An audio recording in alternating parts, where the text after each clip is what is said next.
Hey y'all, it's your friendly neighborhood therapist, and I am back today for another educational video regarding this situation in Fresco, Texas. Now, listen here. I don't know why this has me so wrapped up because normally when things happen, I might talk about it once or twice, depending on what it is. And then that's it because things always happening in this world and in this country. So we all just move on to the next thing. But it seems like this situation with these two high school boys, that's not going to be as easy for us to push past until it's really over, until the evidence is shown, until the trial happens, all of that. Like, we're going to be talking about it. And for valid reason. Regardless of if people don't want to bring race into it, it's there.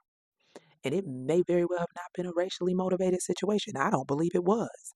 But the mere fact that a victim is white and an assailant is black, and even if it had been flipped, race would still be a part of the discussion because that's just the world we live in. Y'all forefathers made sure the foundations of this country built on racism.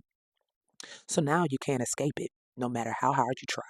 And people are showing their colors, their true colors, how they truly feel, the racism and hatred in their souls with this situation, as has happened in so many other situations that have occurred in our country and in the world.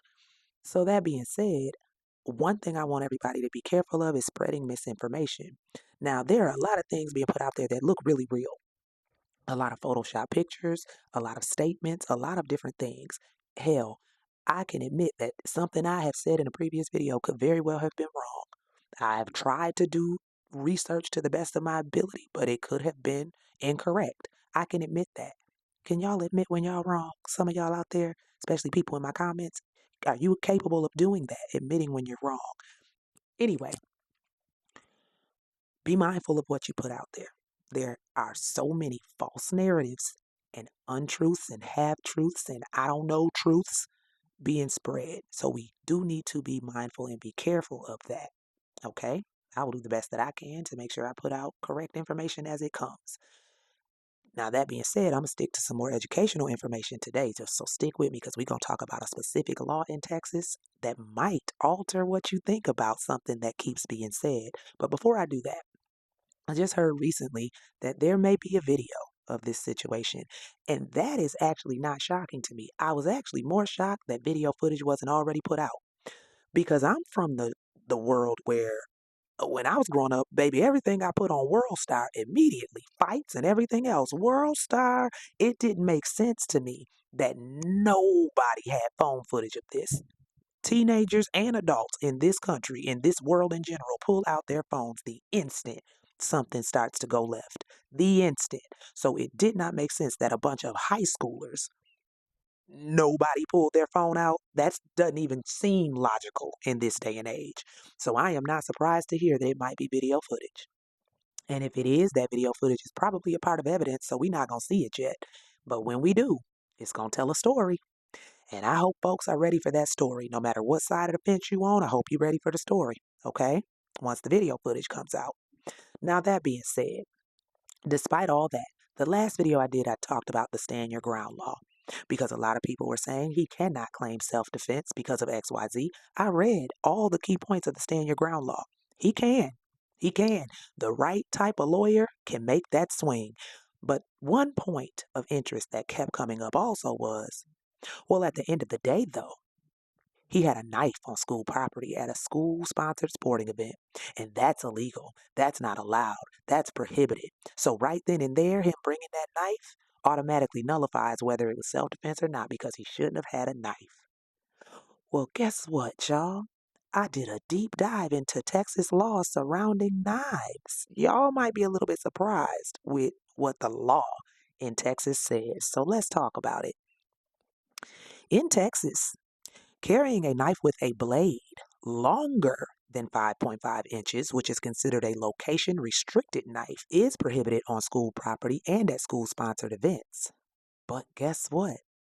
Carrying a knife 5.5 inches or smaller is legal, even at school, even at a school sponsored sporting event.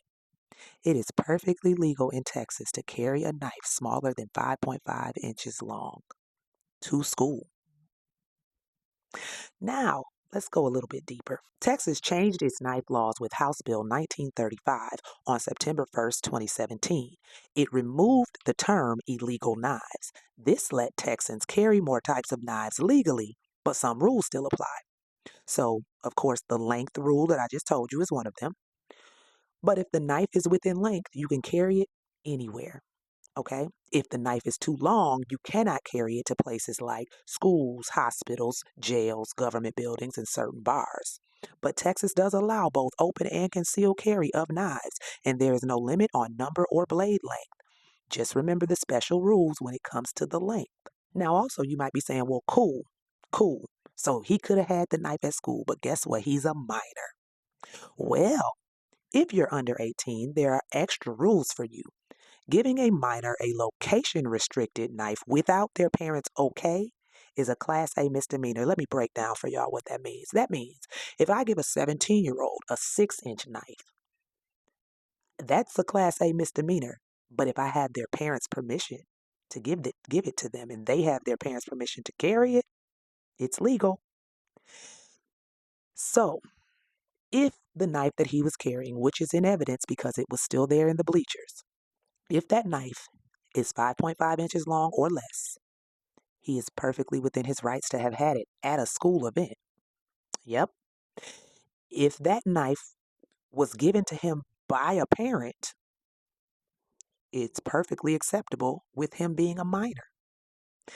Now, see, this is where we get into the spinning narrative of what it means to be able to protect yourself because, see, Texas is a real good gun toting carrying state. Y'all love y'all Second Amendment right, baby. The right to carry, right? No, a lot of y'all love that Second Amendment right. So he had a legal right to carry this too for protection. So, see, until you start digging into the laws, you really can't say what was and wasn't allowed and was and wasn't prohibited on school grounds because Texas different. They can carry knives at school as long as they are under 5.5 inches. Knowing that length is very important. Knowing how to measure your knife, very important, okay? So, real quick, pocket knife laws. In Texas, a pocket knife is one with a blade 5.5 inches long or less. Adults can carry these small knives without any issue, but pocket knife laws in Texas change if the blade is longer. So, adults can carry them. Minors with parental permission can also carry them. So, I know plenty of families who pass down knives. It's a family knife, pocket knife. This was your grandfather's. Y'all do the same thing with guns. And some of y'all hop in these comments and you look at the picture, for example, of the twins holding their hunting rifles, and you say things like, well, that's typical of a southern teenager in Texas or in Mississippi or Alabama or Louisiana, all these places where people love to go hunting. That's typical. Well, it's also typical for people to pass down knives. Sure is. It's typical for a father to give their son a pocket knife. That's typical. Hell, that's even typical in my family, and I ain't from the South. So now what? Now what? Now that you hear about this specific law in Texas, now what? Now what's the next thing you're going to say? Because he was fine having that knife as long as it's under the correct length. Now, if it wasn't, then he'll get in trouble. You can end up paying a fine or going to jail if the knife is too long. But if it was, what will y'all say next? All right, that's all I got for y'all because all of this is just a lot. And maybe I'm stuck on it because I have two black sons that I'm raising in this world. And I would never want them to do anything like this, but I also don't want my sons to be the ones in the casket either. They're going to know how to protect themselves, period.